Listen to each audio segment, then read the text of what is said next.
अगर मैं आपसे पूछूं कि टीवी शो की मोस्ट पावरफुल फीमेल लीड्स कौन कौन है, तो आपके मन में एक नाम तो पक्का आएगा। वो है कृतिका का, वो भी झांसी की रानी वाले गेटअप में। टीवी की फेमस झांसी की रानी अचानक कहाँ गायब हो गई? उन्होंने कौन से टीवी शो से टेलीविजन में एंट्री ली? क्या उन्होंने सच में टीवी इंडस्ट्री छोड़ दी? क्या वो अपनी किसी कोई स्टार के साथ रिलेशनशिप में थी? कृतिका की रियल लाइफ लव स्टोरी क्या है? क्या वो फ्यूचर में कभी कम बैक करेंगी? सो आज के वीडियो में हम उन्हीं के बारे में बात करेंगे। कृतिका का टीवी करियर छोटे रोल से स्टार्ट हुआ था। उन्होंने अर्ली अपीयरेंस दिया पॉपुलर शो कसौटी जिंदगी की में। उस टाइम उनका रोल बहुत छोटा था, बट यहीं से उन्होंने अपना एक्टिंग करियर स्टार्ट किया और धीरे धीरे टीवी इंडस्ट्री में अपनी पहचान बनाने लगी। The role that change everything. 2009 में एक शो आया जिसने उनकी पूरी लाइफ बदल दी, जिसका नाम था झांसी की रानी। इसमें कृतिका ने रानी लक्ष्मीबाई का रोल प्ले किया था, जो रोल बिल्कुल भी इजी नहीं था। उन्हें फाइटिंग और हॉर्स राइडिंग जैसे एक्शन सीन्स करने पड़े। रिपोर्ट्स के अकॉर्डिंग उन्होंने इस सीन्स के लिए स्पेशल ट्रेनिंग भी ली थी। उनकी पावरफुल एक्टिंग और स्ट्रॉन्ग स्क्रीन प्रेजेंस की वजह से ऑडियंस उन्हें सिर्फ एक्ट्रेस नहीं बल्कि वॉरियर क्वीन की तरह देखते थे, और यही शो उनके करियर का बिगेस्ट ब्रेक थ्रू बना। एंड इस रोल ने उन्हें सिर्फ पॉपुलैरिटी ही नहीं दिलाई बल्कि कई अवार्ड्स नॉमिनेशन भी दिलाए। उन्हें Indian tele awards, big star entertainment awards और बोरो प्लस गोल्ड अवार्ड्स जैसे अवार्ड शोज में बेस्ट एक्ट्रेस कैटेगरी के लिए नॉमिनेट किया गया। यानी ये कहना गलत नहीं होगा कि झांसी की रानी वाला रोल उनके करियर का सबसे आइकॉनिक रोल बन गया। हिस्टोरिकल रोल के बाद उन्होंने एक बिल्कुल अलग कैरेक्टर प्ले किया, जिस सीरियल का नाम था पुनर्विवाह, जो कि 2012 में टेलीकास्ट हुआ और 2013 तक चला। इस शो में उनका कैरेक्टर था आरती यश का। ये स्टोरी एक विदाउट मदर की थी, जो कि अपने बच्चे के फ्यूचर के लिए सेकंड मैरिज एक्सेप्ट करती है।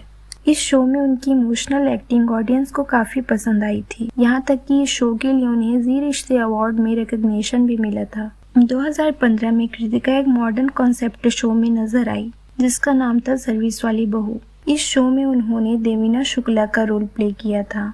ये एक वर्किंग वुमेन की स्टोरी थी जो शादी के बाद भी अपना करियर स्टार्ट रखती है।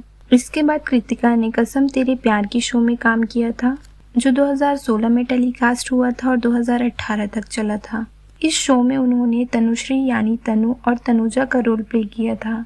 ये एक लव स्टोरी थी जिसमें उन्होंने रोमांटिक और इमोशनल दोनों शेड्स प्ले किए थे।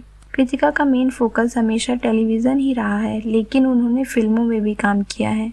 उन्होंने 2014 में आई एक फिल्म माय फादर गॉडफादर में काम किया था। इस फिल्म में उनका कैरेक्टर जानवी सिंह का था और ये स्टोरी टीवी इंडस्ट्री में स्ट्रगल कर रहे एक्टर्स के लाइफ पर बेस्ड थी। इसके अलावा उन्होंने एक शॉर्ट फिल्म डैडी माई साइलेंस में भी काम किया है, बट फिल्मों में उनका करियर उतना एक्टिव नहीं रहा जितना टेलीविजन में रहा। ये शो स्टार्ट हुआ था 2019 में और कृतिका की इसमें एंट्री 2021 में हुई थी, बट ये शो ज़्यादा लंबा नहीं चला और 2022 में बंद हो गया।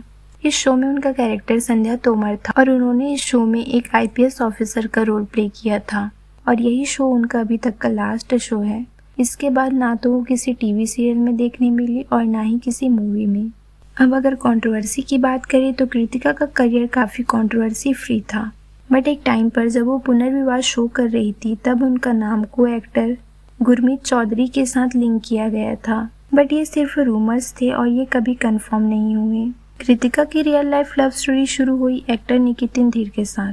कृतिका सेंगर और निकितिन धीर की रियल लाइफ लव स्टोरी काफ़ी इंटरेस्टिंग है, क्योंकि ये टिपिकल टीवी लव स्टोरी से थोड़ी अलग अरेंज कम लव मैरिज थी।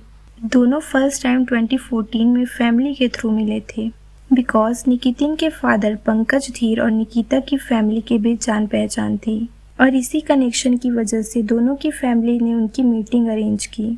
जब कृतिका और निकितिन पहली बार मिले तो दोनों ने काफ़ी देर तक बात की। इंटरव्यू में कृतिका ने बताया था कि निकितिन बहुत सिंपल, क्लेम और रिस्पेक्टफुल लगे, इसलिए उन्हें पहली मीटिंग में ही अच्छा इंप्रेशन मिला। शुरू में ये अरेंज मीटिंग थी, बट धीरे धीरे दोनों एक दूसरे को जानने लगे और कुछ टाइम बाद उन्होंने शादी कर ली। उन दोनों की वेडिंग 3 सितंबर 2014 में मुंबई में हुई। अब सबसे बड़ा क्वेश्चन, कृतिका आजकल टीवी शोज में दिखाई क्यों नहीं देती? इसका सबसे बड़ा रीज़न है फैमिली प्रायोरिटी। 2022 में कृतिका मदर बनी और उन्होंने अपना फोकस बेबी और फैमिली पर कर दिया। इसी वजह से उन्होंने एक्टिंग से थोड़ा ब्रेक लिया है, लेकिन उन्होंने एक्टिंग पूरी तरह से छोड़ दिया, इस पर कोई ऑफिशियल स्टेटमेंट नहीं आया है। शायद वो कभी बाद में कमबैक कर ले। क्या आप उनका कमबैक देखना चाहते हो? कमेंट्स में ज़रूर बताना। अगर उनके करियर को देखा जाए तो एक बात साफ दिखती है, चाहे वो वॉरियर क्वीन का रोल हो या एक इमोशनल मदर का कैरेक्टर हो या फिर इंडिपेंडेंट वर्किंग वुमेन का रोल हो। और शायद यही रीज़न है कि लोग उन्हें टीवी की मोस्ट पावरफुल एक्ट्रेस में गिनते हैं। अगर कृतिका कमबैक करती है तो आप उन्हें किस रोल में देखना चाहोगे, हिस्टोरिकल क्वीन या फिर मॉडर्न पावरफुल वुमेन? सो या दैट इज़ द वीडियो। आपका क्या ओपिनियन है इस टॉपिक पे? Comment down below and share your thoughts. If you found this video informative, like, share and subscribe for more real updates.